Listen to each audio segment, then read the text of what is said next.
We're going to bring on our special guest, people. We're going to bring on my man, DJ Kid Spin. So he's a fantastic DJ. He's a producer. He's the DJ City music director. He's the Beat Source curation manager. So he's my boss too. I've been meeting, like literally we've been meeting once a week for like a year and a half now. I got to know him so well. Like he's the coolest guy. Like I feel like we're really good friends, and like we never really like met. We only met in person like one time, and that was it. But like I don't know, we meet like every week. He DJs on Pitbull's Globalization channel, Sirius XM. We'll ask him about that, and he does all kinds of events, everything. So much to learn from him. Make some noise for my man DJ Kid Spin. Where's my interview? There it is. Oops, hold on, Spin. Hold on. I'm bugging. There you are. How are you? Doing well, man. There we go. See. Hollywood effects. All right. I appreciate that crowd. You didn't have to do all that, man. No, just air horns is plenty for me. No, that wasn't me. I actually have a crowd back here. It's a live studio audience. I didn't tell you about that? Oh, awesome, man. Yeah. No, I had no idea. Yeah, it's pretty crazy. How are you today? Doing well, man.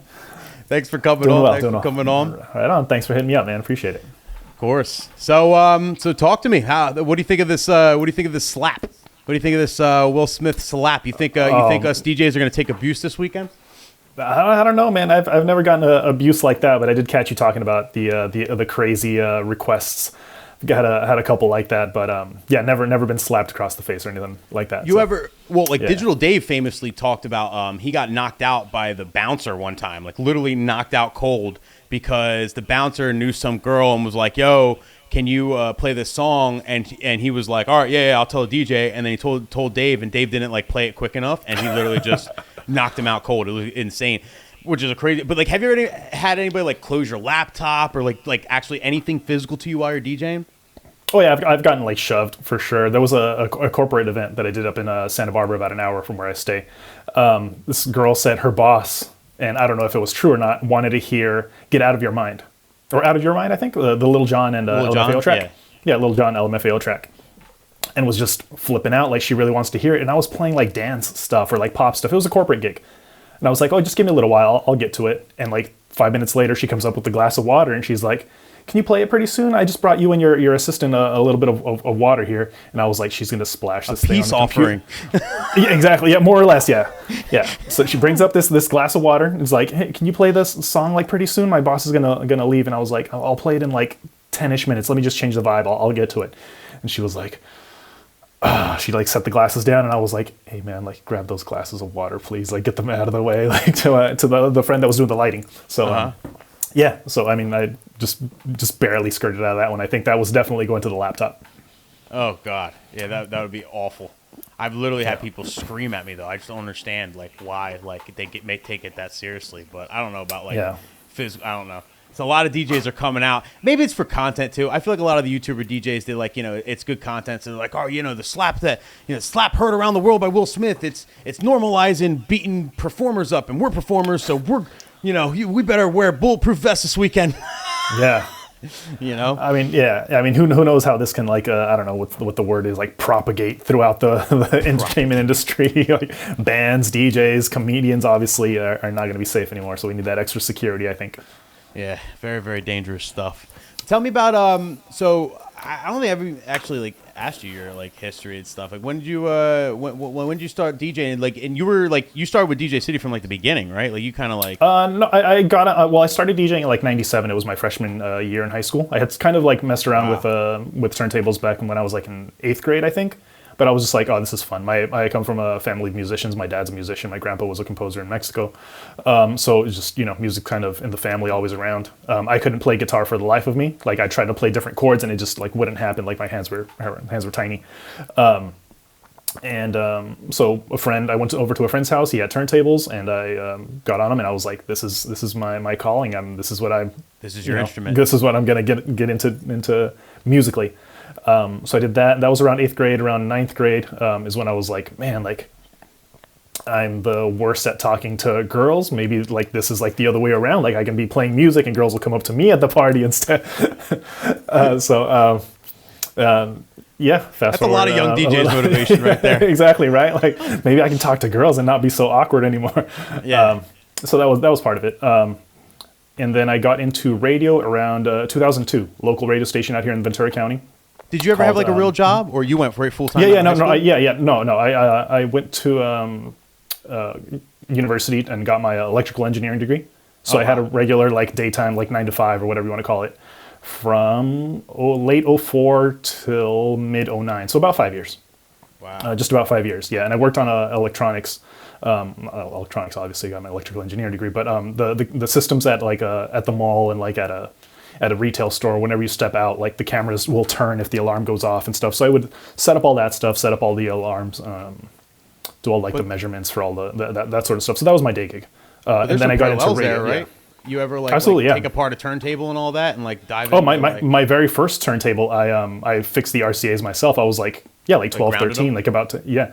Well, my parents got me a $5 turntable from a yard sale, and they were like, "This is as close as we're gonna get." My dad is also is an electrical engineer, so he was like, we'll get to it at some point. And I waited a day, and I was like, "Dad, when are you gonna help me? When are you gonna help me?" He was like, "You know what? Maybe like next weekend in a few days or something, we'll get to it." And I was like, "Forget it. I'm gonna learn how to do this thing myself." So I got a soldering gun, and I was like, "I don't know what I'm doing just yet, but I can figure it out." And I realized, those little 4 cables on a needle, 2 go to the left, 2 go to the right. Figured them out. Got his little multimeter, tapped them out, and yeah, just figured it out. That's sick. Yeah, so I was able to do that. Yeah, that stuff, I would blow it up. Then you got into radio in like 2002, like FM. Yeah, FM radio, local radio station out here, KCAQ, Q1047 at the time. I was opening at a club nearby in Simi Valley, which is about 40-ish minutes from me. And the guy that I was opening for was from the radio station. He said, "Hey man, you're solid on the tables. Whenever we need to get a DJ or need somebody for like a mix show spot or something, the holidays are coming up. We have those super long, crazy long mixes for the Christmas break. If we need somebody, we'll hit you up."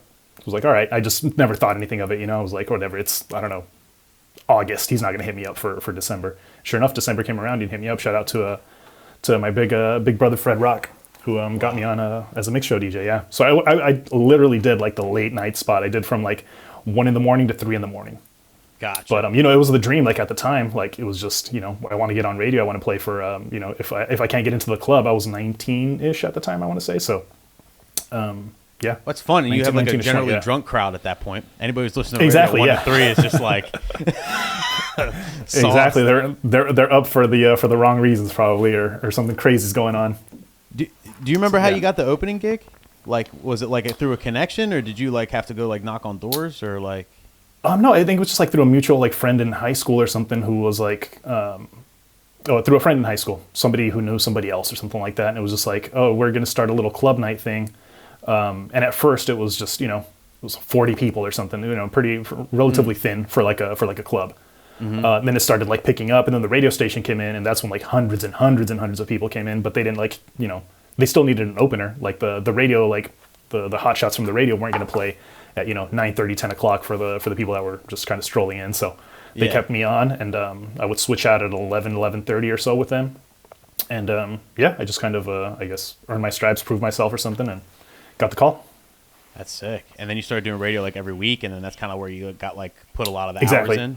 Exactly, yeah. So it was an every Saturday sort of thing. So I slowly worked my way to better or earlier time slots from 1 to 3 in the morning or something. Then I went from like midnight to 2, then 11 to 1, and then by the time like after a year or so, I was doing like the 6 to 8 p.m. like amazing like weekend slot. And were you producing at this time? No, I didn't start doing like edits or production stuff until. Well, actually, I always did like mega mix stuff. Like even in high school, like I would do like routines for like the cheerleaders or for the like I don't know like entrance music for like the water polo team or whatever they needed. So I would do like little 3-minute clips, and I would just throw tracks together in SoundForge and Cool Edit at the time. So that was my like Cool Edit. SoundForge and Cool Edit. Yeah, if you might not know those, but Cool Edit became Adobe Audition. So that's still around, but that was like the early like version of it, Cool Edit. Oh, gotcha. So it was like a DAW, but like yeah, super basic. Like I think it was like a single track when I was working on it, and I would just like multi-track stuff. Yeah, so that's how I started doing edits, and then in 2004-ish, still in radio, we got the CDJs in the studio, and that's when like MP3 promos really started taking off. Instead of sending you vinyl that would take 3-4 days to get to you, they'd send you the MP3 and then you could play it, but you couldn't change the tempo, obviously. So sometimes Why can't you change tempo? Because we didn't have the CDJs yet. Oh, okay. You would be stuck to a standard like CD player or something. Gotcha. So once we got the CDJs in the studio, they would send, it was just like the dirty version. I remember getting like the dirty version of 50 Cent Disco Inferno. Okay. 1, 2, let's go. You know what I mean? That song. So I remember getting that, and the team at the radio station was like, we need to make a clean version. I was like, well, I kind of know a little bit of how to, instead of like reversing it, which was the norm at the time, like that was just the annoying, Just like hit the reverse button when it did it, and Yeah, exactly. And so instead of doing that, I went in there, grabbed the instrumental from the end of the track, and I would like piece it upward into the, over the cursing or whatever. So that was my early introduction to like doing clean edits. Out of necessity, really, it was just like, if I want to play this on the radio, if I want to be the one to break this track, like I have to make the edit of it. So, wow, that's how that started. That's really cool. That's so. Yeah. Like, did like they just sent you guys stuff? Did anybody ever come into the station and like promote like their records? Like anybody like early? Oh, definitely, yeah, for sure. Like everybody that was, radio at that time, like in the early 2000s to even late 2000s or late to like 2010, 2012 or so. All those stars would like come by, except for like the A-listers, like 50 Cent never stopped by, but like at the time, like G-Unit, like Young Buck and whoever else was on there, Lloyd Banks, like would stop by. I met like Gangstar, like Guru and Premier would stop by to work their singles. Talib Kweli was the very first one that ever stopped by the radio station, which was crazy being like a hip hop fan. Yeah. But everybody, like all the stars would stop by. And you get like drops, like you ever like? Oh yeah, for sure. I have some G-Unit Kid Spin, like exactly, yeah. So I have some of those. I got 50 Cent's part later on, like over the phone or something, and I like spliced them together. So it sounds like super Frankenstein because like Lloyd Banks and G and Young Buck are like super clear, and then the 50 Cent part's like. Still, it's a 50 Cent drop. Who got a 50 Cent drop? Exactly, man. Yeah. So, like Little John came by and stuff and did his like, his trademark yelling drop, which I still play to this day and stuff. So yeah, got to have a lot of fun doing the radio station stuff. That was a crazy time. I remember right around that time when you were killing it on the radio, I was working at Burger King, and my ringtone was PIMP by 50 Cent. It's right when ringtones came out on my Nextel i95, where I had the i95 with the button on the side. That shit auto-flipped. Do you remember that phone? Oh, yeah, hell yeah. First Nextel with a color screen. I saved up all my money for it for no reason. Stupid. But that's right when you can get like ringtones that like were like the song, and you had to pay like $5 for the ringtone or something. And it was a and I would literally like just like every phone call I'd let ring 4 times. You had to let it ride, right? Like you had to let it ride. This is let it play the entire hook was playing. Yeah, I'm literally burning the whoppers and shit, just dancing. Extra crispy, man. Crazy. Extra crispy. So, but how did you get into like DJ City? Because you've been with DJ City. That's when I first heard about you. 2008. It was 2008 is when I started. Yeah. Oh wait. Wow. Yeah.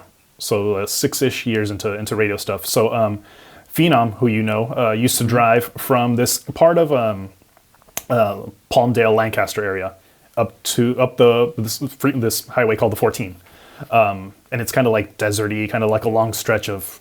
I don't want to say nothing, but it's like very like deserty before you get into the valley. California. In California, yeah, just about an hour north of LA. And so he would listen to my radio station because the big station in LA, Power 106, didn't have a signal in that long stretch. Huh. So just by, I was doing the morning show at that time, by the way. Yeah, so I was doing the morning show at that time, so I was mixing every single weekday morning from 7 to 8 a.m. Great like traffic time, it was everybody's going to school, everybody's going to work. He reached out to me a few times on MySpace and would be like, hey, you played this Justin Timberlake edit. Can I get that from you? Or who made that? And I was like, oh, I did it. Do you mind if we post it on DJ City? I was like, I don't know what DJ City is, but go for it. Yeah. I would make like edits of like, hype edits of tracks. There's a track by Lil Jon and the East Side Boys called, I want to say it's like Stick That Thing Out or something like that. I forget exactly what it's like. Sounds about right. It's like, yeah. It's a love right. song. Fits. Yeah, exactly. And it has like a little party break vocal toward like a little bridge of the song. It says like, get on the floor if you got that. But it's like Little John saying that part. So I moved it over to the beginning of the track, and he was like, hey, can you send that to me? Do you mind if we post it? I was like, yeah, go for it. I made it. Go for it. I don't know. Go for it. Post it. And it happened so many times. Service then, or were they like were, Brooklyn yeah. Clan? Okay. Yeah, no, they were subscription service.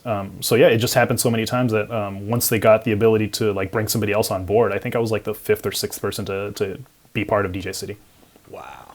So it was early on in the DJ City life cycle span. And you came on as like a producer making edits and stuff, and then kind of worked Exactly, your way just up. an uploader and editor. Yeah, so I would make intro edits. Like Phenom and the team would send over 10 tracks, 15 tracks a day, and I would upload them, and then like 6 or 7 of them would need intros. So I'd knock out those intros and upload them. Several times a week. I'd do that like 3 or 4 times a week, and then it became a full-time thing in 09, like late 09. Oh, really? Yeah, like a year later, it became like I left my day job, and yeah, just never looked back. So that's when you went. So like that's like when you fully went all in DJ. You're still obviously doing the radio show, but then like you left the electrical engineering job to just do the DJ City thing, and that's all DJ related from there. 09. Wow. Exactly. Then it was just all music related. So it was stuff that we, as a DJ, you want to do anyway. You're gonna make your edits. You're gonna like prep your sets. You're gonna try to make the best for your set, regardless, whether you have a full-time day job or not. So being able to jump ship was incredible. Yeah, that's so cool. And like and you're still gigging during this time, right? Like you're for sure, yeah, still doing the weekend stuff. I was still playing on not at that time anymore, but I was like playing in bands like when I was doing the radio stuff and had a day job. So yeah, it was just all around, like almost had my foot in the door, all the way to do music as a career, but didn't quite make the leap until 09. And you were playing in between bands, you're saying? Like in between sets? Like kind of like going to bands and you playing their breaks? Or? No. I was like playing in a band at the time. So I was DJing and playing percussion for a band. Oh, no shit. At the time, yeah. So that was from like late high school, so like 2000, 2001 up until like 06 maybe or so. What's the band? So Let me look this shit up. We had a few different names, but we were called... I'm gonna look this up after Jam Out. I had no idea for sure. I'll send you some tracks. We obviously don't have anything like on YouTube or online anywhere, but we were called the Force, the Inforce, X Love Nation, and then Shock and Awe. Shock and Awe. Yeah. Shock and Awe. I like that. So it was hip hop with like Latin influences, and it was kind of all over the place. I mean, I played percussion and DJ'd for the band, so. Yeah, it was crazy. Like on a Thursday, I'd have a show with, or I'd have like a all ages club gig or something, and then Friday I'd have a band or a show at the Roxy, and we'd be playing with Fishbone and like Hot Heat or whoever was big at the time, the Mars Volta or something in Santa Barbara, and then on Saturday I'd have a club gig and I'd be opening or like a concert thing, and I'd be opening for like E40 and Both Legs in Harmony in Ventura or something. So it was all over the place, man. It was a fun time. Is it different like being in Cali? Because like I just feel like in Cali, like so many more local bands, artists, or whatever in general make it out of Cali. So like there's just probably been like so many situations where like you're just like playing with this this group E40, and then they end up having a hit one day. Like what I mean? Like it's just so like you drop these crazy names. Like we had a crazy scene back in the day, but I would say one band made it and that's it. Or one like group that I know of that's locally around here made it. Whereas like Cali, it's just like 40%. Yeah. I don't know, man. I think it's just the proximity to either you were in like New York at the time or you were in LA. And I think we're close enough to LA so we're like kind of rubbed off, and E40 being from the Bay Area, did Tell Me When to Go. That like huge song was like blew up around that time. So yeah, I think it's just the proximity to LA or being on the coast here. Just kind of made it a little easier, made it a little more realistic at the time maybe. Yeah, that's crazy. And then that makes sense then now, because I see you do your sets and you incorporate drumming in your sets. Like if you guys don't know, if you ever seen Spin live, like you have like a what's it called, that drum pad where it's like there's 6 pads I think on it. And there's 12 of them actually. So there's like the 6 primary ones, and then there's 3 up at the top, like on the border, and 3 on the bottom. So it's 12 total. It's called samples on it. Exactly, I have samples. I can load my own, or like the stock samples the stock sounds in there are pretty solid. It's a Yamaha DTX Multi 12 is the name of it. It's in my garage right now, but I have like my percussion and my turntable and stuff. Like I don't know if you can see that very well, but there's like percussion stuff that usually sits over here. That where's my hand over here? Man, I would be the worst weatherman ever. Yeah, it's over on like here is where like that my gear usually sits. So, or that drum pad. Yeah, that's so cool. And then you So that's where I can you practice all incorporate that fusion, like actually have beats over top. That's sick. Yeah, so I'll have like specific like edits or just tracks that versions that I've made so that I can like drum out or have like a little like solo percussion thing going on during like I don't know, not Suavemente because I've played that track to death or everybody plays that track to death, but like Pitbull tracks, like I'll have little segments just because I have access to the stems through globalization. We'll have like stems, so I'll grab the instrumental, take the drums out? strip out. Yeah, exactly. So I'll strip out like the percussion or the drums or whatever, and I'll play them myself or do something, a little more over the top kind of show aspect to it, and then bring the track back in. So I'll make edits like that for myself. That's interesting. I didn't realize. I kind of just thought you were playing over top of songs, but you're actually literally like playing like you are without like the drums are omitted 100%. So that you're literally for several of them. Yeah, I've done that for maybe like 10 to 15 tracks or so. But for the most part, everything else I'm like playing on top of or kind of filling in little gaps here and there. That's really cool though. That's interesting. I think that's like so you should start a TikTok. Yeah, I only have one TikTok video, but definitely I need to get on Nick Spinelli viral level. I'm telling you, need to do something. It's crazy because that's unique, man. Nobody does that. You know what I mean? Like I feel like I don't know too many people. You got your you got a Buck Rogers with his finger drumming, and that's about it. Like as far as like I know who like you and Buck Rogers are the only ones I actually know of that do that. Let us know in the comments if anybody else does it. But might have to be a Nick Spinelli inspired thing here. I'm gonna write this down and start my my TikTok routines for my percussion edits. Dude, TikTok's crazy, man. I'm telling you, there's something up with that. I cannot believe what I don't know what I'm doing, but like the algorithm's just too nuts. Like to like, everyone needs to just take a shot. You got to take a shot because you never know. Man. Try it out. Nuts. Yeah. Go from 0 to 100 so fast. It's absolutely bananas. I got like 400 wedding requests this week. Nice, man. That's amazing. That's awesome. I'm booking a wedding in North Dakota in 2025. It's like already wow. I think 2025, like you're really in North Dakota. What do I play out there? I don't know what to play out. You sure you're going to be together at that time? Like, you sure you want me? Like I'm going to go out there. You look like a city slicker. You look like a city slicker. You ain't from around here. Oh, you boy. Like I'm going to get like looks. I'm like no, I'm Carson Wentz, Philly, or whatever. When did you do your first wedding? Like, do you remember like when you got into that? Like, was it like it would have been like friend or. Yeah, so through the radio station, one of the guys was working. The Guitar Center corporate office is about 20 minutes from me, up in Westlake Village is the name of the city, or the town, I guess, city. One of our guys was doing graphic design and DJing at the time at the radio station. He said, my boss, I do remember his name was Kyle, and he wanted to get like a non-traditional, because, especially back then, everybody was just like, the wedding DJs were like on CDs for the most part. Yep. They were doing like the, hey everybody, like let's get on the dance floor, like that sort of thing. And he's like, I don't want that kind of DJ. Buns. He's like, yeah, exactly, yeah. He's like, I don't want that kind of DJ. Have you done a wedding before? And I was like, no. He's like, but do you know all this XYZ type of music? Do you have it on vinyl? Because it was right before, it was 2004. So I didn't have Serato yet. I got Serato in like 05. It was just coming, yeah. Exactly, yeah. And I was like, you know what? I don't have like wedding gear or anything. And he's like, well, good thing I work at Guitar Center. We can borrow whatever we need. True. Yeah. So that worked out super well. I didn't have to like set much of the gear up aside from my turntables. So they took all the sound system stuff. So that was my very first one. That was like 2004. Did it all on vinyl. So it was intense. It was cool though. It was a great learning experience. I loved it. I didn't rock the mic at all though. I didn't. Like on vinyl. No. I'm omitting a little detail here. I did have a Discman because I didn't have my own CDJs. I did have a little Discman, so that's what I prepped the first dance and all the the formalities stuff I prepped on there. Exactly, yeah, we're on CD. Okay, gotcha. Yeah. Yeah, because I hear all these stories where like they had to get dupes of the vinyl for the first dance, and like if anything, like skipped, you had to be very careful, and like how scared. Like I did CDs for a short period of time before like I switched to computers, but like, but yeah, I didn't see those vinyl days. That's scary stuff. Yeah. So yeah, CDJ or CD, the little Sony Discman was the go-to for those first 2 or 3 weddings or so. With the anti-shock? Was it the anti-shock one? Exactly, yeah. So it would load audio into the memory in case it skipped for like, I don't know, 4 or 5 seconds or something.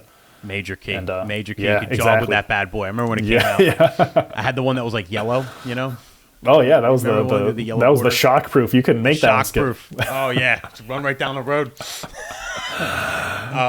Well, so what happened after you did that wedding? Did you like, get, buy a tux and make up some cards and like, go all wedding, or it's just like, well, So no, it was fun, like, but No, a couple people that were at that wedding.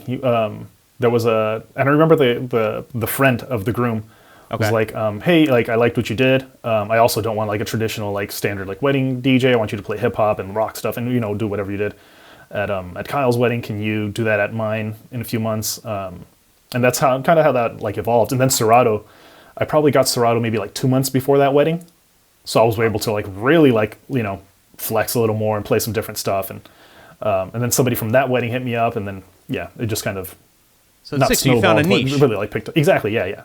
You're one of the few that kind of. That's so cool. And, like, did you have what'd you have back then? Like, what was your mixer? Like a 56 or something? Or no, this was probably before. Yeah. It was a 56 with the SL1. With the SL1 OG Yeah. OG AM setup. Yeah. No, actually, I have DJ Revolution's 56 because Phenom at the time was good friends with him and like recording vinyl or something like that, and he knew Revolution. Revolution said, "Oh, I'm going to be selling my gear because the 57's coming out with the Serato built in." So I said, "Oh, can I buy that off like Revolution?" He's like, "Sure." Like, let me mention it to him. So I have DJ Revolution's like 56. You still have it? I still have it. Yeah, it's in my garage. Wow, blessed by the DJ gods and everything. Blessed by, yeah, exactly. So I have That's a insane. piece of history there. So yeah, so I got that one. How crazy is that? So that's what I had though. Yeah. You ever meet AM? No, I didn't, man. And it was just, it was crazy because he'd be so close to my place. Like it'd be like He did Banana Split. Remember that? You remember hearing about that ever? Yeah, I definitely heard about all those spots. I didn't go because Banana Split was on a Sunday, and I always had like work on Monday morning, or had the morning show. I'd had to be up at like 5 for the morning show, so I never went out on weekends unless I I don't know, worked something out. But yeah, so it was just terrible just because there were so many times that I could have gone. It was just like, no, I'll catch him next time because it's Sunday, or because he was playing in Santa Barbara like on Thursday nights. Thursday nights were college nights, so it'd be like, damn, I got to get up early on Friday, so I'm not going to go. Or it'd be like, he's going to do this in-store up the street in Santa Monica at this whatever 3rd Street Promenade. You should go. I was like, at an in-store, like that's going to be kind of weird. Like, there's not going to be like a crowd or anything. It's just going to be him playing at, I don't know, PacSun or something. Yeah. Grand opening of, like something like that. And it'd be like, I don't know, man. Like it's not the place I want to meet him. And then it just, didn't work out. Took it for granted, man. Took the I'll catch him next time. I'll catch him next time. And yeah, didn't work out. Let it be a lesson, DJs. Exactly, man. Jump at those opportunities when you can. You never know. You just never know. Yeah. It's just insane. So like, all right. So I actually have AM's some of AM's vinyl. You do? I do. Yeah, I have like his what is it? Be Faithful. I have a bunch of his because his family ended up doing like a sale of his auction. vinyl. It was a sale up in Hollywood, so I made the drive out for that, and I bought like maybe 10 of his records. I think I got like the DOC Funky Enough, some of his like Dilla tracks, some Dilla vinyl, Mars Volta vinyl, but the one that he definitely obviously played was Be Faithful. Wow. And it came out, that documentary that came out, I have the actual, there's a shot of him, playing the vinyl with, the sticker, the little label and everything, and I was like, oh, man, this is the one in, the documentary and everything, so, yeah. That's crazy. So it's super cool, yeah. See, I only got, so they, I didn't, obviously didn't see that, but, when they were funding the documentary, they did a whole, they did a whole auction of all his personal belongings, shoes, clothes and everything. And I I was broke as hell, but I still dropped the $200 for his t-shirt. Nice. So I got his t-shirt right here, and then I got pictures of him wearing the t-shirt or whatever, and I just feel so when I practice my cuts, I'm like, all right, it goes to AM's here, he's gonna help me out. Just give me these crabs, man. Just let me get these crabs. Pause. Whatever. Oh yeah, I would have bought way more. Some of my buddies have his shoes, his crazy. I don't know, insane. No, all I got was I don't know, 8 records of his or something like that. But they're all nicely stored and kept in the garage. I love it. Did you notice a change back then? When he was doing his thing, in that in your area and gigs and stuff. Did you guys? A lot of DJs are saying and I don't know if they're just saying that because he he died and all that and trying to whatever, but a lot of DJs say that he around that time when he became into prominence, everyone got a raise, everyone started just making more money. Everyone was like, well, he got $1 million contract, we need a little more money at this club or whatever. Is that true? I think just because bottle service started really popping off at that time. pun intended, I guess. Yeah, like bottle service like really started picking up around that time. So it was like the cool kid parties. You know, you'd even like the smaller markets surrounding the LA area were trying to do the same thing that Hollywood was doing, because you don't want your crowd to go to Hollywood and spend, you know, $1,000 on a bottle. Like you would do the same thing and be like, oh, just come out here and it's going to be 300 instead. So we knew like, oh, they're selling a bottle that they're getting for X amount for, you know, 10 times the markup. Like you can afford to pay me a little more. Exactly. So yeah, so that just kind of like that was the trickle effect of all that. Yeah. So I wouldn't say like the fact that he got it, but I think the fact that like clubs were trying to emulate the Hollywood spots. And you think it started in Hollywood, the whole bottle service? Or you think it's kind of where it started, or is it like multiple cities kind of did it at the same time, or like? I mean, I'm sure that, you know, New York was probably doing it at the same time. Vegas was definitely doing it. Yeah. But yeah, I'd say like the major cities like that were the influencing factor. That's interesting. It kind of trickled down, and then like the smaller places would have their own VIP and all. Like, what did clubs even look like before bottle service? Like, I was too young. Like, you just walked in, you got a drink, and you danced, and that was it. Like, was it that simple, or like? I mean, out here, just because once I got into it, was like once I started like really doing clubs, was like the bottle service, like when that's really started. But around that time, you would have like the dance floor for the most part, and then like tables around it, probably, or like a few like kind of like tall like those you know, like cocktail tables or something like that. And just first come first serve, like nothing like. Yeah, more or less. You would just kind of VIP. Like exactly. Yeah, you would prop up. I mean, there may have been like some like VIP like little spots for like a birthday party if you wanted to like reserve a space, but it wasn't like a, you know, every single table had that look to it. So that's just the main difference. Like the whole place was basically general admission. Like, you know what I mean? There was no. Yeah, exactly. Out here, exactly. Yeah, especially around in my area. Yeah, that's what it looked like in Ventura County, just north of LA. I just kind of almost wish we'd go back to that, because like it really does make it like, you know, I don't know. It's kind of, I feel I'm so over bottle service and that whole. I mean, I get it. You know, make like a ton of money and it's cool, but like. You know, like if everyone's equal in the club, you know, if the whole thing's general admission, everyone just like rages. It's got to be. I can't imagine that vibe. Like I've never seen it in my life. It's been bottle service my whole life since I turned 21. You know, and it's like if you're not in the VIP, then you're kind of like, you know, you can't really flex. You kind of whack, and it's like it's like that pressure, and then like it's just like I don't know.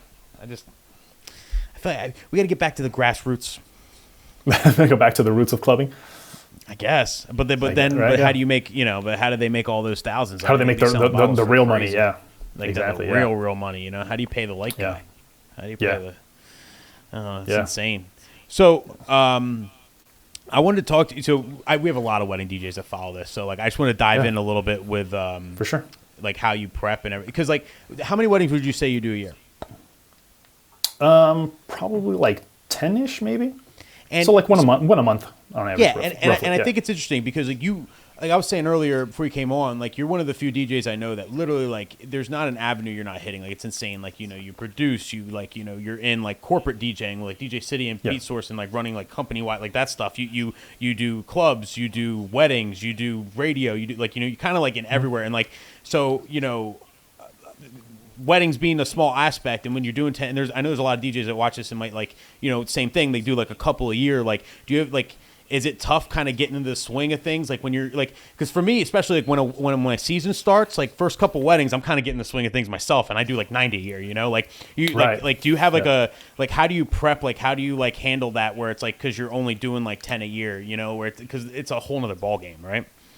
Yeah, for sure. No, I mean, I have my first one for the year this Saturday actually up in Santa Barbara, and the same thing. Like I'm a bit of a nervous wreck, going over all the playlist stuff, going over like previous crates, because I haven't touched those crates since I don't know, maybe like September realistically. So I have to update all that stuff. Exactly. Yeah. So I go up through them. I go from what's been released since like summertime of last year. And then I'll start grabbing, you know, the Cardi B Up and the, you know, the big tracks like Fisher or whatever, and the A Craze, Do It To It, and I'll throw those in the crates, organize them a little more, make a few edits of stuff that I'm like, oh man, I don't know. You can call me Al. They want me to play that, and so I'll just make a redrummed kind of, you know, more remastered kind of edit or something. So yeah, your edits bang this weekend, by the way. I played your. Oh yeah, did you play a few? They sounded fantastic. Fantastic. Nice, very, very well. Awesome, Thank you. Man. Appreciate you. Right on. Yeah, I just remaster all the classic wedding stuff that we, you know, the staples, I guess you can call them. So I beef them up and try to make them as level as possible, so that if you're playing them next to, you know, A Craze, Do It To It, it's gonna have that thump. 100%. Yeah. But But yeah, that's essentially my process for all that stuff. And then I always ask them for a playlist of like 15 to 20 tracks of what they want for dinner and cocktail, just to get an idea of that. And then about the same for dancing. So just a small list. And generally, you know, if they want Latin stuff, they'll throw in like 3 or 4 like Latin tracks that I'll know I can like make a left turn into and then stay there for a little while.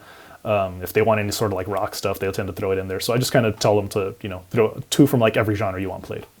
do you use a planner, or do you have like a I have my questionnaire that I've developed over, you know, these. I think I've probably done like 70-ish weddings at this point now, like over the last, I don't know, I guess it's like 17 years now. But there was a time where I was like doing none of that stuff because I was so focused on radio and club stuff and trying to get my foot in the door with all that stuff. But so I'm at like 70-ish weddings or so. I've just developed it over the years. Just a questionnaire thing that's my template. and then you meet with them like what, like up front, like you do it all direct, right? So they hit you up So direct. I do exactly. Yeah, everything is direct. Everything's like, for the most part, word of mouth. I don't like advertise it at all or anything like that. So I've been lucky enough to be in the radio world long enough to where, you know, people that want me is because they like what they hear on the radio. Yeah. So that's my I guess booking process, and I meet with them 3 times generally. I'll do the initial like contract stuff, and I'll give them the questionnaire. Once that's signed, I never give out my questionnaire before we have something signed, just because otherwise you're just otherwise you're just helping the next DJ that they're going to book take all your stuff and plan that way. That way, at least you took that deposit. And if they break that, then you're keeping that deposit at least. But no, I don't give them out my questionnaire. I don't show any sort of timeline stuff, the templated stuff, until we sign and I get that deposit. Then beyond that, I meet with them again to go over like the initial prelim details. We go over the formalities and stuff. And then that third meeting, generally 2 to like 4 weeks before the wedding, is to go over the last, like, okay, what do you really want played for this? Do you want me to stop for cake cutting? Do you want me to announce it? Do you want me to, just kind of say like, oh, those of, the in-house paparazzi that want to take pictures of the bride and groom cutting their cake, feel free to join them in the far corner because that's where that's happening. The party's still on the dance floor. In-house paparazzi. Exactly, yeah. That's a good idea. That's a good line. So, that's kind of my, In-house paparazzi. I'm stealing that. Yeah, in-house influencers, throw out whatever's a buzzword at the time. Yeah. In-house paparazzi, it's Hollywood. Exactly, yeah. Like you ever do any like weddings in Hollywood? Like, is it a different vibe out there? Like, what's it like? Like, is it or is it just regular? Done a handful in the Hollywood area. I think it's pretty standard. Like realistically, It's like for the most part, I just got to dress up a little more, and I have to valet the car. But that's the only real difference to me. Yeah. Well, like, what would you say is like the craziest thing like at a gig that's happened to you? You know what I mean? Or like the craziest, like, do you have any like crazy stories from like anything, even what like wedding or like club my first like really big gig that came from globalization was this big like quinceañera in Texas, in San Antonio. Okay. And so the way I got that gig was the family or the mom, I should say, used to pick up the daughter, the girl whose quinceañera was going to be, from tennis practice. And the mom would pick her up with the grandma. And because I was playing on Pitbull's Globalization, I played like hip hop. I was playing Migos, Drake stuff that the daughter would like. I'd play Pitbull and Enrique Iglesias that the mom would like, and I'd play like salsa stuff that the grandma would like. Okay. So they were like, "Oh, let's have this guy do the quinceañera." So they reached out to me, gave them the rate and all that stuff, and they're like, "Yeah, we'll give you more details as the date gets closer." And I was like, "Well, what else would you have to tell me? Like, you're gonna fly me out. I'm gonna play this quinceañera, and then that's it, right?" They're like, "Yeah, we're gonna have a couple musical guests. So we'll let you know as the date gets closer once that's all gets finalized." And I was like, "All right, cool." It turns out it was for the father of the girl is a huge lawyer in the San Antonio area, and they throw crazy events, a lot of like fundraiser stuff for the community. But once I got that call, like, "Hey, so here's the timeline. So you're gonna play, and then Mariachi Aguilas, which is a huge mariachi from Mexico, is gonna play. Okay. Then you're gonna go on again, and Nick Jonas is gonna jump on." And I was like, "Oh, crazy! Like, that's dope." Then you're gonna go on again, and I was like, "All right, they're probably gonna close out." And then they're like, and then Pitbull's gonna come on, and then you go on the last like 15 to 30 minutes, depending on how the crowd's looking, and then we just wrap up from there. And I was like, "Okay, like this is insane, but all right, you're just doing this for quinceañera, great. And then I want to say like maybe 4 or 5 years later, they hit me up and were like, hey, we're celebrating our 25th anniversary of this law firm. So like I'm in. They're like, yeah, so we'll hit you up with the timeline again. And I was like, all right, cool. So they had local San Antonio artist Austin Mahone, who's big in his own right. Okay. And then you'll go on. And I was like, all right, cool. Then they're like, and then Enrique Iglesias is going to go on, and then you'll go on, and then George Lopez is hosting the night. So you'll play like you'll talk to him and just kind of like work out the music details with him. And I was like, all right, cool. And they're like, and then Lil Jon's going to go on, and I was like, all right. How do you play? Do you not like? What do you do? Do you not play like their song? Like so if like Nick Jonas is going on, you can't play no Nick Jonas. You can't play no Little John if Little John's going on after you, right? Like that's like the general rule. Exactly. Yeah. So any artist that you're playing with, you don't play their tracks. And nothing that they're featured on, just in case you just don't want to hear their voice at the event prior to them going on. So at the event, they're like, all right, Little John's going to go on, and then you'll go on again. And these are like 10, 15-minute breaks. They're just like changing up the stage stuff, bringing out, the CDJs, the turntables for whoever's going to be playing. So I'm off to like the side of the stage. And then they said, after Little John goes on, Maroon 5 is going to go on. I was like, Maroon 5? Like the full, like the band? Like it's all not just of them? like, yeah, like all of them. They're like, yeah, so Maroon 5 is going to do like a 40-minute set. You'll go on again. And I was like, all right, cool. And then they're like, then the Chainsmokers are going to go on and do a DJ set. And I was like, you got to be kidding me. Like, this is a music festival. Like, this is insane. You could, like, this literally, you could sell 30,000 tickets to this. Easily, you know what I mean? If they did it publicly. Sure. Like, these are like the biggest, that's insane. Yeah, so I was able to do that gig. And that's like the most insane, like the most amazing gig that I've, had a chance to be a part of. What's it like working with the artists and stuff? What do you play? What do you like? How do you go about it? How do you how do you go on after Maroon 5? Like, you know what I mean? Like, what do you like? Yeah. Hey guys, you just take you take a left like all time? Yeah. I take a left turn and just go full on Latin. I'll just play like salsa stuff, like salsa, like big tracks. And it's San Antonio, so like I'm sure I played like Selena coming out of like Little John or something. Just take a hard left. Go, if Lil Jon was playing hip hop and like dance stuff or whatever, I just play cumbias and take that hard left and just change it up completely. Because there's no way you're going to follow up Lil Jon playing hip hop or dance stuff. Like, it's just impossible. Yeah, that's actually really smart then. Yeah, so instead of like, because I feel like some DJs might, think that, oh, well, okay, kind of go with that same vibe and just keep it going, where really like you can't follow up that. You have to literally play something completely different that none of these artists are going to offer. And that's the only way you're going to get any type of reaction. Exactly. Yeah, and then the people that weren't dancing to the hip hop stuff, or it's San Antonio, so there's like huge Latin community. Sure. So then I play cumbias or whatever, and then the party, then that crowd like shifts around, and then they're like, oh, you get that reaction from the people that necessarily probably weren't vibing out to, I don't know, the previous artists. Yeah. So it makes sense. So then you wow. That's insane. Yeah. I couldn't imagine. So you got to meet everybody. Obviously, you got to work with them. George Lopez, like, was he cool? He's probably cool. Yes, the nicest dude. Yeah, and he and I'm from Oxnard, so he has like a bakery out here. He has like a clothing shop out here and stuff. So I kind of had that connection and told him like, oh, I worked at this radio station for a long time, and we just kind of connected that way and chatted for a couple minutes. So wow. It was awesome. Was there anybody like not cool? Not that they don't weren't watch the cool. show, so you don't have to worry. No. Not that they weren't cool. It's just it's probably like stipulated in their contract. Like, it was Maroon 5. I couldn't as they were walking they're like, off the we don't stage, want to talk to nobody. We're going in. We're out. Yeah, and I think it's just like one of those like they didn't set up like a meet and greet kind of thing. They were just like in their green room. They go perform and then they go right back. And that was it. Like, they weren't going to do any like press stuff. They weren't talking to anybody or anything. So I mean, not a knock to them at all. It just that was just how the night worked out for them. That's really how it they probably had flight out to the next gig or something. Yeah. Sure. So like, was this at like a theater with a green room and all? Like, where were these events held, by the way? Like, how many people were at these events? Like, the first one was smaller? No, I mean, it was, I don't know how many hundreds of people, maybe like 1,000 people or something like that. But they built a venue on the parking lot of Six Flags over San Antonio. So the Six Flags, like the Magic Mountain, it's Magic Mountain out here. I don't know if they call them everywhere else. Yeah. They essentially put up enormous like tarps, like tents, like massive like circus looking tents. And they built a venue from nothing, from scratch. Oh my God. So it's got to be one of those really like this guy's super successful lawyer, whatever, and not only does like all like his daughter's friends and family and all them go, but then he's also inviting all his connections, all like the people, Oh, absolutely, that, like, all the powerful people to come, almost as a flex and just come enjoy yourself, come to the free concert. My daughter's quinceañera, you owe me one now, kind of thing. Like that's kind of like when you got the crazy money. Exactly. Yeah. So it was crazy, like that huge 25th anniversary. I mean, there was guys from the San Antonio Spurs there. Lance Bass from NSYNC was there. What? Just chilling? Just hanging out, just chilling. Yeah, just like not even performing, dancing, just not performing, just kind of hanging out. Yeah.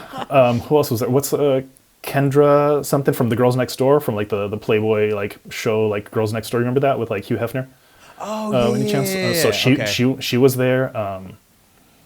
I can't even like imagine who else was there. I didn't like get to really like step out into the crowd much, but like I could see them. Like, it was like, because people would like huddle around them and try to take pictures, and I was like, oh, who's there? It's like, oh, it's Lance from NSYNC. That's cool. Like, that's just insane. Well, were you nervous? Like, how do you because that's like you're performing in front of a lot of like very, very powerful people. Like, is it like or does it just not? Are you one of those people who say whatever? Like, no, I'm super nervous until I hit play. And then once I hit play, I just focus and zone out and just kind of I just try to find a spot that's like dancing within the crowd and just kind of play for the people that are, partying. Because if you can get reactions out of the people that are really partying, I mean, you could, like, for me, for like the weddings and stuff, there's like, I don't know, 100 to 150 people. If I can keep a small group consistently on the dance floor, then I did a good job. Yeah. Because you can't, I'm not going to play Latin stuff all night. I'm not going to play hip hop all night. I'm not going to play rock all night, 80s, whatever. So if I can keep getting reactions on the dance floor, I think that really like makes the entire part. Exactly, you have the entire party's reaction at some point, and everybody feels like you did a good job. Right. So I think that's kind of what I focus on, especially like for those crazy gigs, like dropping Selena, and you hear that crowd roar. Then all of a sudden, Lance Bass, and Little John are going to be like, "Oh, who's this guy?" Like getting that crazy reaction, Yeah. And then that gives you the confidence. When you get that O from the crowd, it's like, all right, I got this. I got this. Yeah, is what I do. Yeah, exactly. And then you just go in. Well, do you avoid their songs though? Like, did you not play NSYNC because Lance was it? Like, you know what I mean? Like, I would be overthinking everything. I feel like I'd be like, oh my god, can't play NSYNC now. Oh my god, who's that? Oh, what is she like? I'm googling her. Like, you know what I mean? Like. I definitely tried to avoid. Well, I mean, I didn't know Lance Bass was in the audience until like my third or fourth set. So by that time, I'm sure I'd had played something. Yeah. But it's funny. There was a birthday party that I did in Hollywood once at a venue that was big at the time, like a club spot called Beso. I think what's her name? Eva Longoria owned it at the time. Okay. And I get hit up to do this birthday party, friends of friends, and I'm playing ODB Got Your Money, and Khalees is walking in, and I was like, oh shit, I hope, like, I didn't realize like she was walking in, and I was like, shit, she might think that I'm playing this because I mean she does the hook. This is like, I was like, she does the hook on ODB's Got Your Money, and Khalees is like walking through the door, and I was like, oh shit, man, she probably thinks I played this. It's like the worst timing. Like as like a kiss ass, like, oh fuck, like, but yeah, that was like the one time where I was like, yeah, exactly, yeah. It's like, all right, I'm just playing the hook now, and I'm going to something else. But yeah, I definitely didn't intend for that to happen, but it just kind of like worked out. Just Hollywood or something, I don't know. Did they make you sign any NDAs? I mean, the guy was a lawyer at the end of the day, like, you know what I mean, like, because there's so many people there. Like, does it get crazy, or is it just super? No, but public? I think that it's kind of that. Yeah, I mean, rumors are gonna spread regardless of like whether they tell me or not. But just because I mean they have so much staff, like somebody's gonna tell like, oh, we're gonna have this huge, the biggest duo in pop is gonna perform at this event, and obviously it was the Chainsmokers at the time. Yeah, like they had just dropped Closer, like they were like peak Chainsmokers. Wow. But no, I didn't sign any like NDAs or anything like that. I mean, but they did wait till like the week of to tell me like the entire schedule. Gotcha. So that at least you got a couple days to kind of prep and say, take any of that stuff. Oh, for sure, yeah. Exactly, exactly, yeah, for sure. Chainsmokers were cool? Did you meet them at all? I did, yeah. And Alex from the Chainsmokers is a DJ City user, so he was super cool. I got to like shake hands, and he was like, "Oh, shit, like I recognize your name from the site. Like that's dope." Like, oh, that's cool, so man. Cool. So that was great. Yeah. Wow, I bet you like TMZ covered that party. Like that's like a party where like, oh, they did, yeah, for sure. Yeah. They did. They did. Yeah. TMZ covered that. They covered the quinceañera too, and yeah. That's just insane. Wow. Oh no, I'm blown Yeah. away. That's crazy. I haven't. Yeah, and it all stems from me recording, sets right here in my on the turntables right there, and my little controller next to me. It goes to show you, yeah, DJs. Yeah. Got to put, you know what, I said, I've been saying this every episode now ever since it happened, but like, Chris Villa really got, like, he was like, listen, man, like Jazzy Jeff said something. Like, he said, you want to die empty as an artist, put it all out there, die empty. Don't hold anything in, and, die with some shit that you could have put out to the world. And I was like, man, that really makes sense. I just got to, put out as much shit as you can. You never know what's going to like kind of click, right? Man, I definitely got to do that now then, because now that you mention it, like I have a bunch of like just tracks that I've been working on slowly for over the last like year, the pandemic or whatever, just kind of like working on tracks and house stuff, Latin stuff, whatever, remixes especially, that I just never finished. So I got to do something with them. Yeah, I'll just leave them in my laptop forever.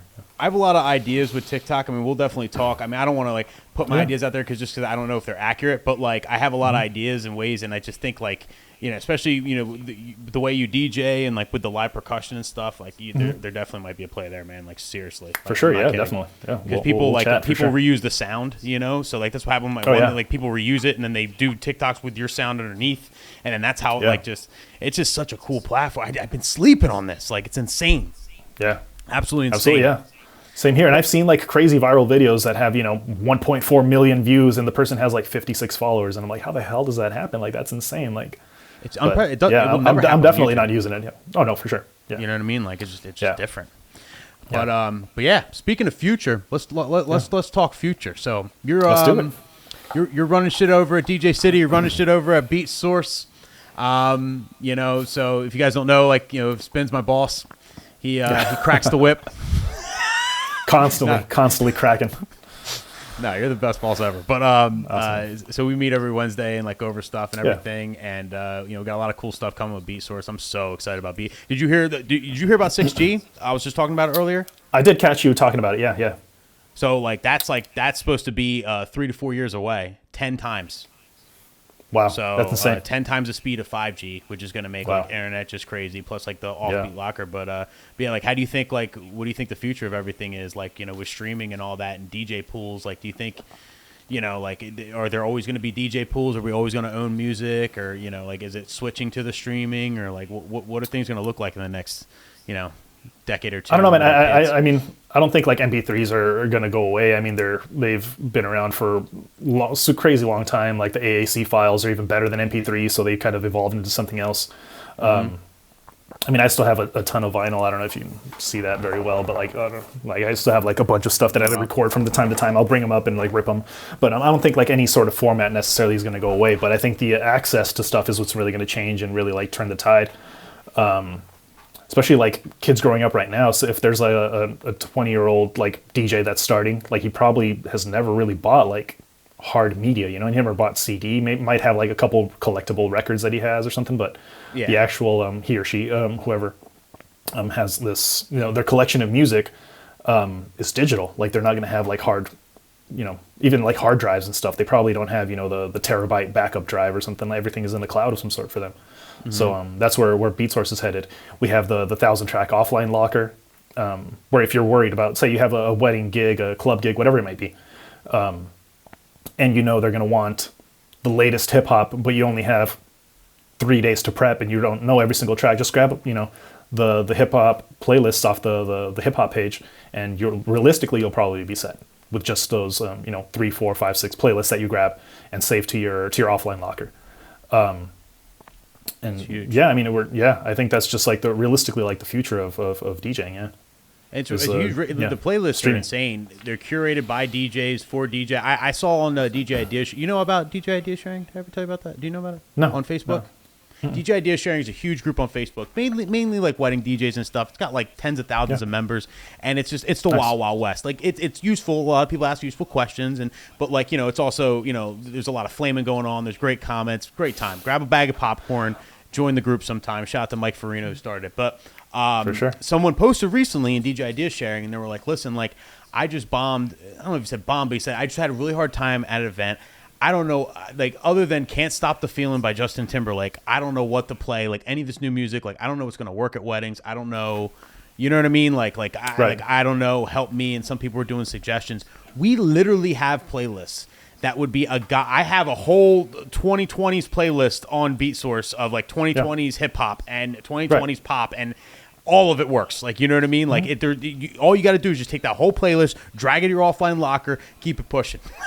You know? Exactly. Right. We're trying to make it as like realistic and as comfortable as possible for all these DJs that might not know the genres. I mean, we just got a tweet a couple days ago over the weekend.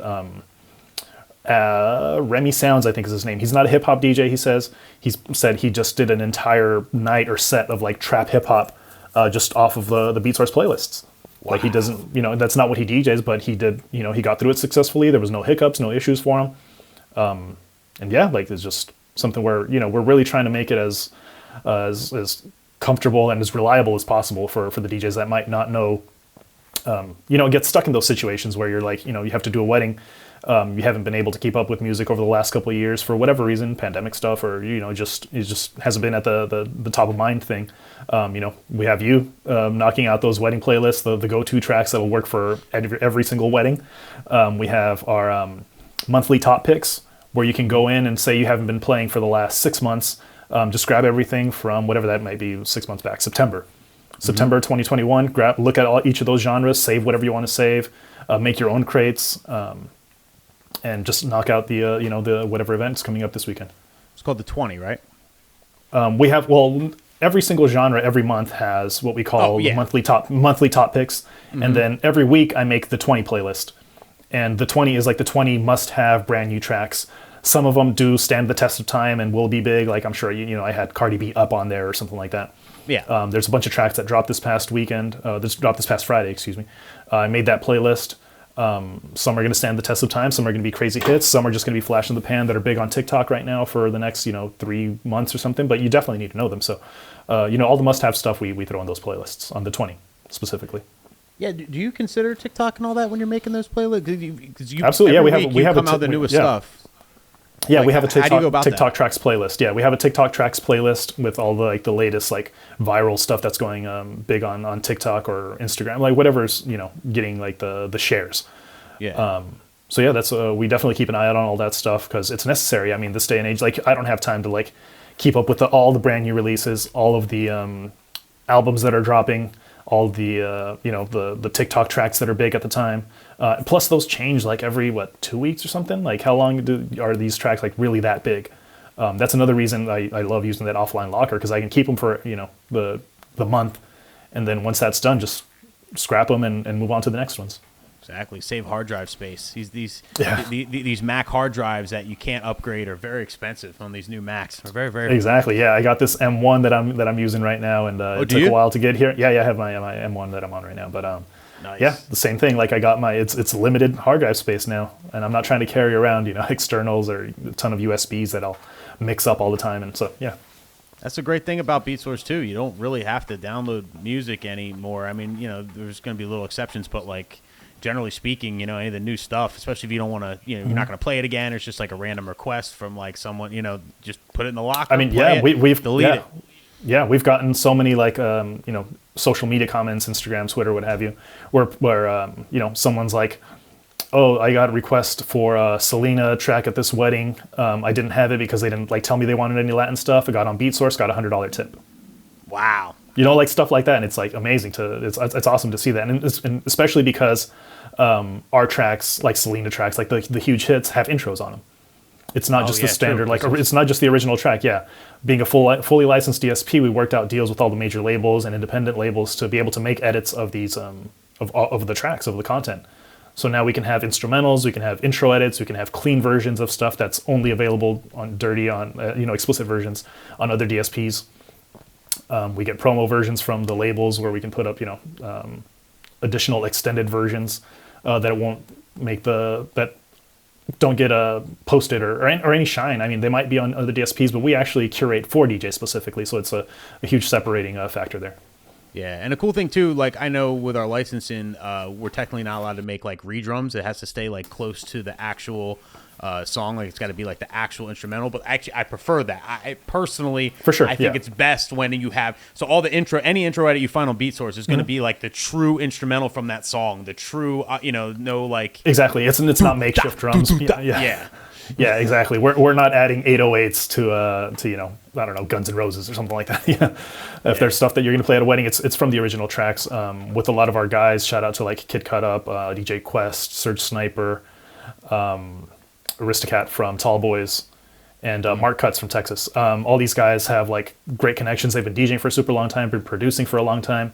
Some of them even have connections to like the studios. Like being in the LA area, we have connections to some of these studios where, I don't know, the Outfield may have recorded or something, and we have like the original drum tracks from Your Love, so we can actually use all that stuff to make the original drum edits.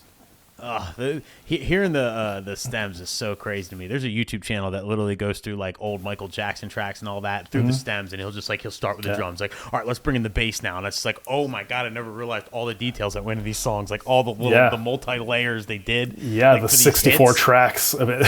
Yeah, and you can hear sure, Michael Jackson in some of them, like before, like, do I go now? Okay, I'll go now. And then like he literally, so like the stuff they cut out before, you can hear him talking to the producer. I'm like, oh my god, like. It's like a bug out. Oh, yeah, it's crazy seeing all that stuff. So yeah, so we do have access to a lot of that stuff. Not for everything, obviously, because that's like impossible. But for any sort of like must-have major tracks, we'll make those calls. We'll try to reach out to the labels, to the studios where they may have been recorded. We tend to know somebody who was in the area, may have been like at the recording or something. But so yeah, we have access to a lot of stuff that other DSPs and other companies don't have access to. Yeah, and like Beat Source, I mean, it's kind of the like. Only game in town, right?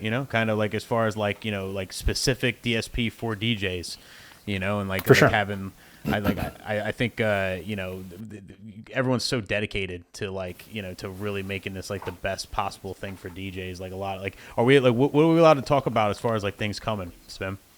Anything? I don't know. You might have to text me and see if we can talk about stuff. But can we just vaguely just say there's a lot of great things coming?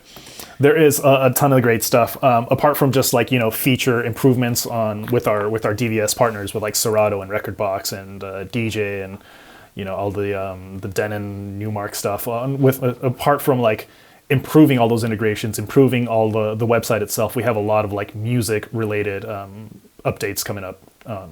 Yes. Soon. I don't have a hard date to be completely honest. So I just say like keep an eye out for social media. If you're not a BeatSource link user, like get familiar now because we're going to be making a big splash. Again, I mean we're constantly making announcements and constantly changing stuff. We're the first DSP to be able to actually upload acapellas and instrumentals of tracks from legit sources. From being in radio for I don't know since like 2002 for me. Damn, it's 20 years now. I have CD singles that we're actually able to use, and we're only uploading WAV files. We're not ripping anything from vinyl. Like nothing that I have like in my own personal collection that I've ripped or remastered, whatever, is going up.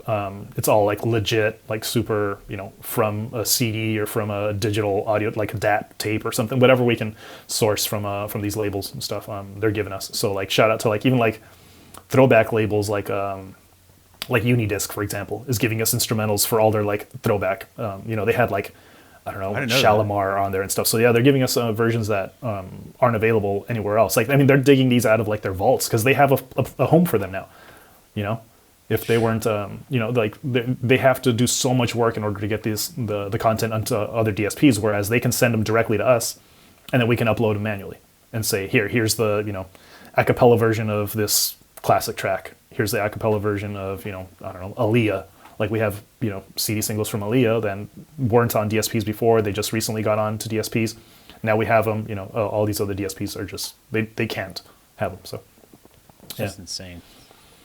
Oh, yeah. That's only like the tip of the iceberg there. There's a lot more stuff coming this year as well. So, yeah, you DJs will shit yourselves a year from now when you see Beat Source. You will shit yourselves. Yeah. There's not going to be a single DJ that's not a Beat Source. Yeah, for sure. You'll want to claim that you were there at the beginning, even though we've been around 2 years now. But you'll want to be there. You'll want to be there. Just insane. Sure.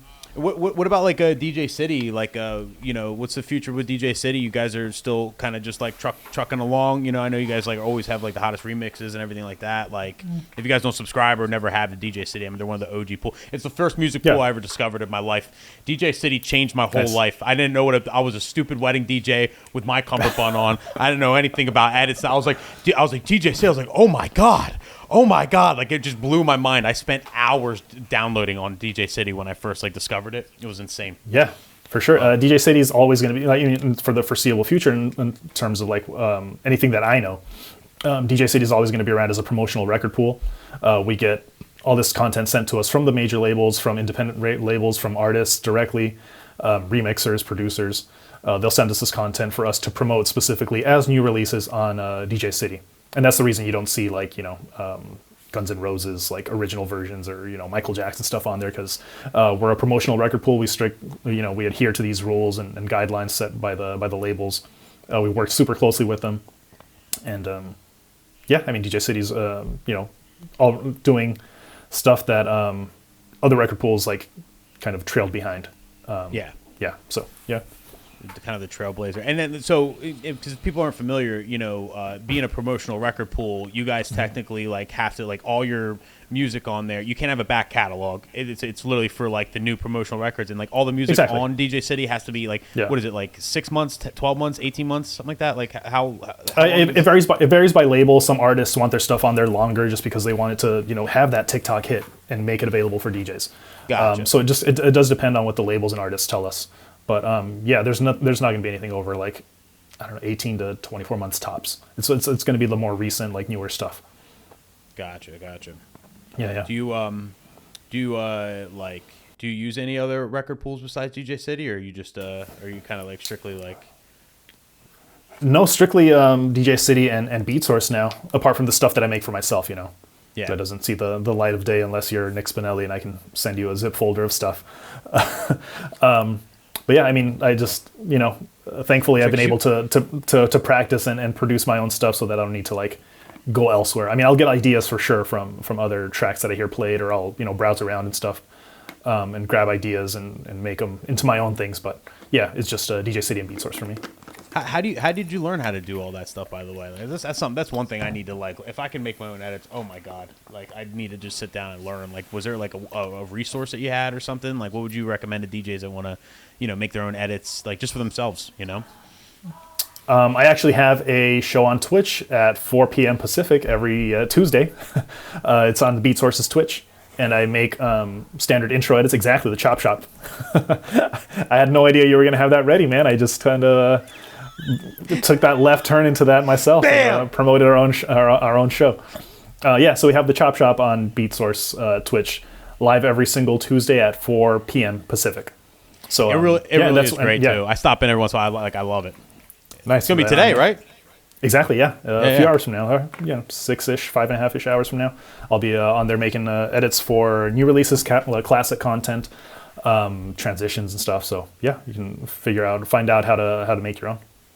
Yeah, if that's interesting to the DJs that are watching right now. Yeah.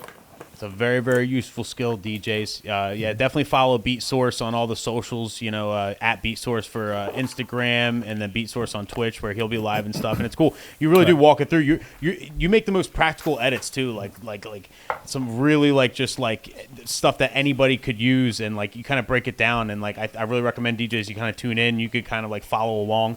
If you have your own Ableton, and just kind of follow along, and you don't move too fast. It's like a good pace, and you kind of like explain things well.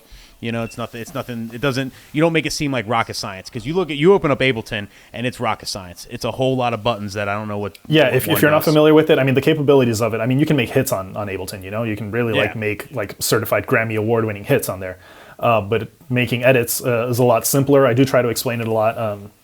And the whole process of everything, what every single plugin that I'm using is doing. I'm pretty limited on plugins in terms of what I'm using there, just because I'm not like producing like a full-on remix. It's traditionally standard intro edits. I'll chop up a track, grab drums from the song itself, and then chop them up, make it an 8-bar intro, 8-bar outro. I'll make transition edits. So nothing where it's like insane. You know, it's all derived from the original versions of the tracks. So I'm not adding anything that's not within the original version of the track or the instrumental or a cappella, for example. So yeah, it's all stays super true to form to the original version. And I think that's what most wedding DJs like. You know what I mean? We want to stay true to form. I mean, there's a lot, mashups and like fun stuff like that. But like generally, maybe in New York, there's a lot of dudes that just, they want to melt everybody's face off every track, crazy bootleg. But like, at least with me, I generally play mostly originals. I mean, if I'm doing EDM, that's different. But like, I think when you got Aunt Donna, who hasn't been out in years, she'd rather hear the true to form,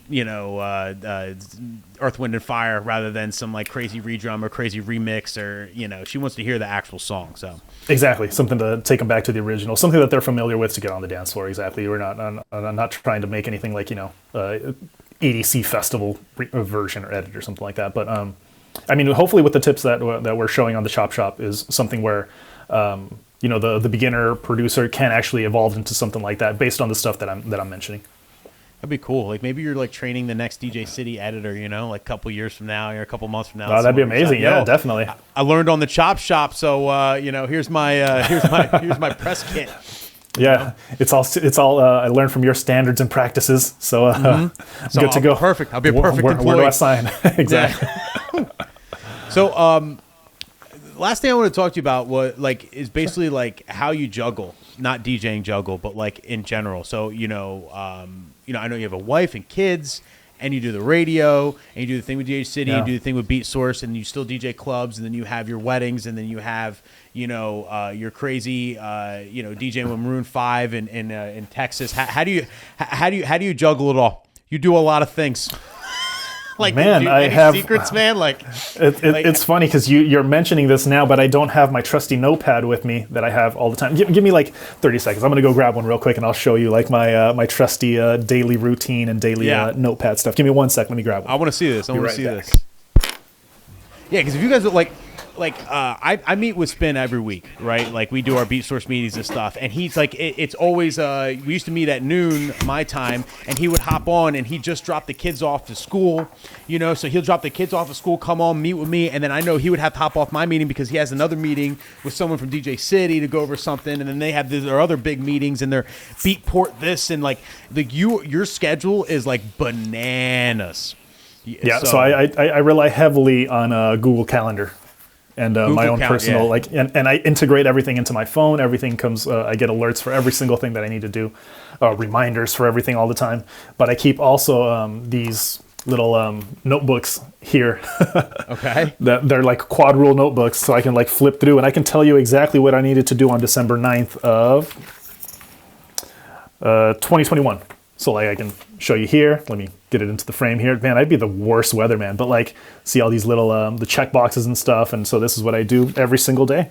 I don't have the one day you write this out. Like is that how you start your day? Well, not like weekends and stuff, but yeah. But yeah, exactly. Yeah, I'll look at my Google Calendar. That way I don't forget anything. I'll still get the alerts on the phone, but I try to be crazy organized. Yeah, I mean I can go back for the last these three that I have here. Let's see. January 2021 or July 2020 is the earliest one. So I can tell you what I had to do July 2020 for Beat Source, for DJ City, for my when I recorded my mixes, meetings that I had to take. I just write it all out. My dad's 60th birthday is on here for August 24th of 2020. Yeah, I mean I have it all in here. So not just work stuff, even personal and then stuff. Personal stuff, yeah, I mean, as it relates. So, I mean, you probably can't see the detail there, but I have all my little check boxes, stuff that and as I do them, I check them off, and I get those endorphins for completing a task. That's a fact, though. Yeah, that's real. Yeah. Like checking stuff off is, calms my nerves. So it's like you're getting it done. Yeah, exactly. So I really just do try to be as organized as possible. Just writing everything down, have a ton of notes, have everything go to the phone. I have notes all over my screens here. I have this is my daughter, pick up Ellery, leave at 1:50. So this is what I see every single day. Ellery's my daughter. So when I got to go pick her up from school, that's my reminder note. I just notes all over the place and keep my agenda schedule notebook as up to date as possible. What about like family time and stuff? Like, do you have a set time every week where like everyone hangs out, or you just try and make time, or like how do you juggle that? Sundays for sure. I tend not to take any Sunday gigs. I mean, I don't have I don't have much Sunday stuff going on. So every Sunday, every evening, So that's the day. I try to do something exactly every evening. I'm usually done with like work stuff around like 5:30, 6 o'clock. So that okay. leaves the rest of the entire evening. So a few hours with the kids and my wife. I talk to her throughout the day. She's a teacher, so she'll we'll talk during her lunch break. We'll talk while she's driving and doing stuff, and yeah, so we'll text, stay in constant communication. But yeah, I think I just realized I'm pretty like obsessive with these like notebooks. It's good though. Yeah, that's cool. Yeah. And that's a major Yeah. key too, with the wife, like constant communication. So you guys are always in touch. It's not like, you don't talk for hours on end and you just see each other go to Yeah. bed or something. And then having that one day every week where like, it's definitely like the family day, but then you still have extra, after 5:30, sure. 6 o'clock.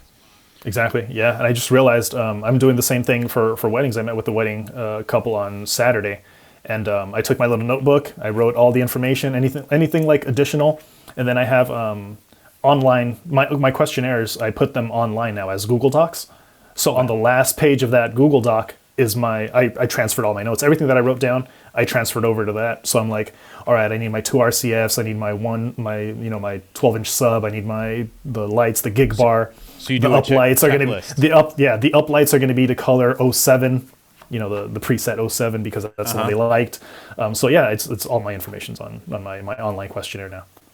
See, I was talking. That was one of the first things I talked about today on my show. Is I'm instituting checklists now. I forgot my lighting computer at my wedding last weekend, and I had to go back, and it wasn't a big deal because it was only 20 minutes away. But like all these years, Yeah. I've been doing all these weddings, and I've never had a checklist. Always said I need to do it, and like I'm finally doing it. Like I just need I do checklists for everything else in my life, like the videos I need to make, my meetings, beat source stuff, like anything I have to do is a checklist, except for weddings. I just kind of just Man, my Wow. first wedding back after like the year and a half lull or whatever that was. I forgot my speaker stands. oh So I was driving on the way to the I've gig. been there. It's this area called Santa Ynez. It's a wine area about maybe 30, 45 minutes north of Santa Barbara. It's beautiful out there. And I was going through all my stuff, and I had we moved early on in the pandemic, so came to this got a new place. So everything was in my garage, different spots. It wasn't organized like my last place. So I just grabbed all my stuff, grabbed everything, threw everything in the car, got it all ready.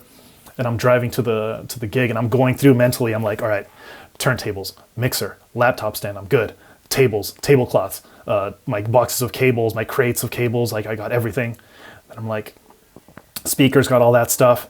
And I'm like, the stands. It's like, I didn't grab those huge like stand bags. I didn't grab like what am I gonna do? So I hit up be friends with DJs, man. Like every DJ that you're don't burn any bridges. Be cool with everybody. Is definitely some advice I can pass along if any. I was able to call up a DJ who stayed along the path where I was driving along the 101, and I was able to go borrow some stands. He has like his own DJ company, so he's hit me up a couple times since then to do weddings for him. So I mean, blessing in disguise, I guess, because I opened up that communication again. But yeah, checklists for sure. I'm definitely doing that now. Yeah, I forgot my stands when I was like 19 years old on the way to a wedding, and I had to, and I just put there's nothing I could do. I literally just put my tops on the ground. Knocked them right on the ground. We're going to make this work. I did one in Hollywood like that early on too. Luckily there was a Guitar Center, but the Guitar Center only had one in stock. So one was up, one was down, and I was like, this one's going to be providing the bass. Like I lied to everybody, It's like this is going to be on the floor, really, providing that thump. It was a total lie, but it's science. science. Exactly. Don't worry about it. I know what I'm doing here. So I stacked them. I had one on the ground, one JBL Eon up on that stand that I was able to get, 30 minutes prior at Guitar Center up the street. But yeah, checklist. You had the JBL Eons too, the G2s. No, I have the 315s. I think they're called. Okay, the later ones. Okay. Yeah, the later ones. Yeah. Gotcha. Yeah, that was my first speaker, the G2s. They were back, but that was back in like 2005. I bought them. Were those kind of like they have like the back like angle like that slant, and they Correct. can like stand like monitors? Yeah. Correct. Those. Yep. 15-inch. They're big. I know those great. well. Yeah. You could kick those things down a flight of steps; they wouldn't break. Still to the day I sold, I had them for probably 9 years, 10 years. I was broke the first, and I I finally got new speakers. When I finally discovered RCF or whatever, I finally switched to RCF, and I sold them. They still bumped then, But I heard shouts to JBL. I feel bad for sure. leaving them, but RCF kind of changed my life. What are you using, by the way? What kind of RCFs you got again? The Evox 8s. Yeah. I got the 8s. I have my trusty QSC 181 sub that I'm still taking with me. Cool. I just can't make the leap to the one that's like double the price now. Mm-hmm. I think that's my standard like setup. Like that turntables and stuff. Through most of. I have my turntables that I use strictly for mobile gigs, so they stay in the cases all the time. My S9, and then I have a DJ like SR, like the one of the earlier 2-channel Pioneers. It's super compact. I can take that thing John, anywhere. it's a USB powered, right? It's USB powered. Yeah, it doesn't have to be. There's no external power for it. So I use that, and I have a little Hercules Starlight. Shout out to them too for making that tiny compact. Like I use that for ceremonies or whatever. Like I don't have to have the big. Fits in. Perfect. It fits on the laptop. It's perfect. Yeah, it's awesome. So I have that too. And yeah, that'll get me through most gigs. I mean, I still have those JBL the 350. I have my QSCs, the K12s, that I still have with me as like a secondary like satellite system. I still have those JBL 315s in case I need them for a third system, which has happened. So yeah, really. I mean, sometimes yeah, for sure. I mean, I've had to set up cocktail hour and the ceremony spot and dancing before. So. Oh, so three different setups. So I've had to set up those 3 systems all at once, and that'll get me through just about anything now. I just got that Rev 7 in. It's still in the box over here.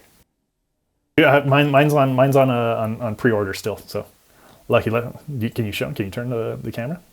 Well, it's right. You can't. No, I can't. Oh, okay, no. Yeah. But it's just in a box. It's just in a brown box. I haven't even opened it yet. Oh man, I can't wait to get mine, man.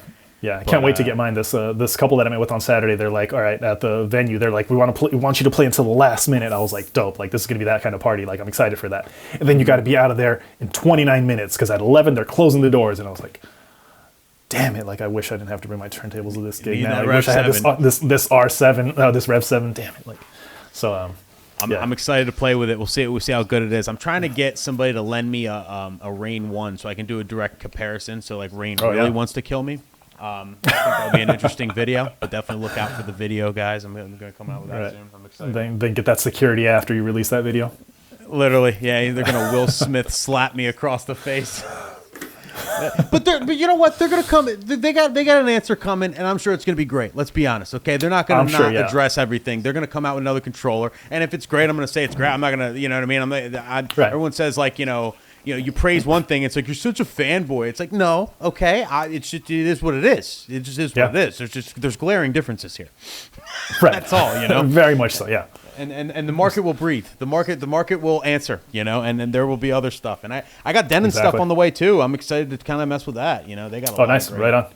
They just had a meeting with them.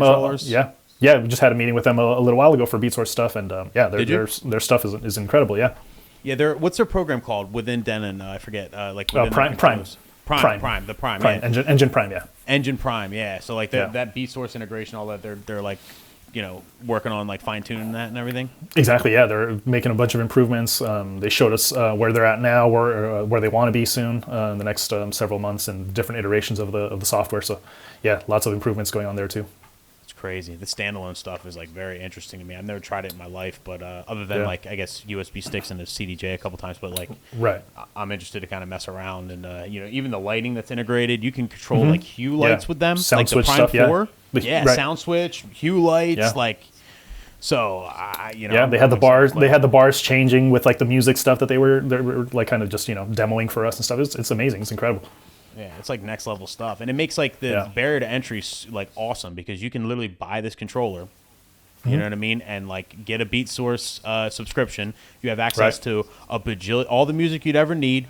You got the controller. You don't need a laptop, nothing. You need internet and the controller, and then whatever speaker. And you're a DJ now. Get to practice and learn how to mix. Whereas like back in the day. Yeah. Like, you needed those investments. You needed the angel investment, from your parents and grandparents or something like that. You needed to be a salesman. You needed to figure out like, you needed that $5 turntable. That's venture capitalists, man. Yeah, you need some real funding back in the day. Yeah, now I mean, realistically, if you wanted to and had the time to learn, you can do it all on an iPad. I mean, get Beat Source, get an iPad or something, and Algorithm DJ. Yeah, and start rocking. Great program. I like Algorithm DJ. I think it's super solid. I've done it I used it for ceremonies and cocktail hour, and can still mix and really lay down a set with it for sure. Sturdy as hell, Yeah, and the stems thing they have built in is good. It's like, I don't know if it's good as virtual DJ stems, but do you like virtual DJ? I do. Yeah, I haven't used it much personally, but I've seen the capabilities of it all and stuff. Why the squint? You really like it? Well, again, I haven't used it personally, but I know I've seen some like DJs rock great sets with it. So yeah, I think it's just a matter of learning your tools and what you're comfortable with. And beautiful answer. That was a beautiful answer. You're a bigger man than me. Nah, I'm always busted. I'm always making virtual DJ jokes. So I said that.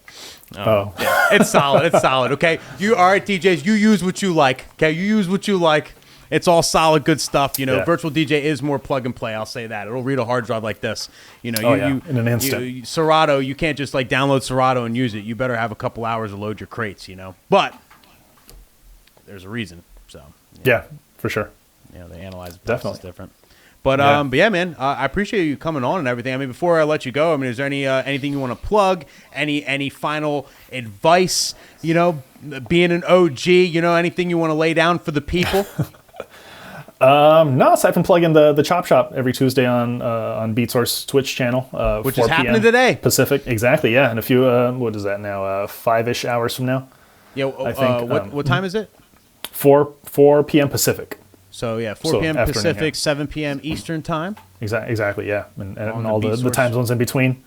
Yeah, exactly. So just if you want to learn how to make edits, it's all the stuff that we do for BeatSource. We show you the nitty gritty and the process and the painstaking at times detail that we go through to make a lot of these edits. So yeah, really dope. And if you guys don't already, make sure you follow Kid Spin at Kid Spin on all the socials. I envy you. You got your name without the DJ in front of it. Shouts to you.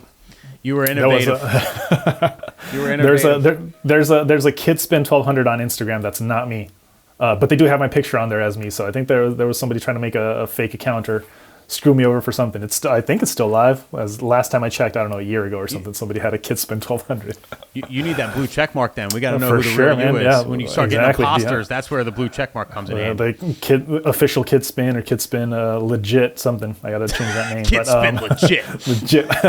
Everybody uses official, man. I saw one DJ that had legit, and I was like, all right, that's different.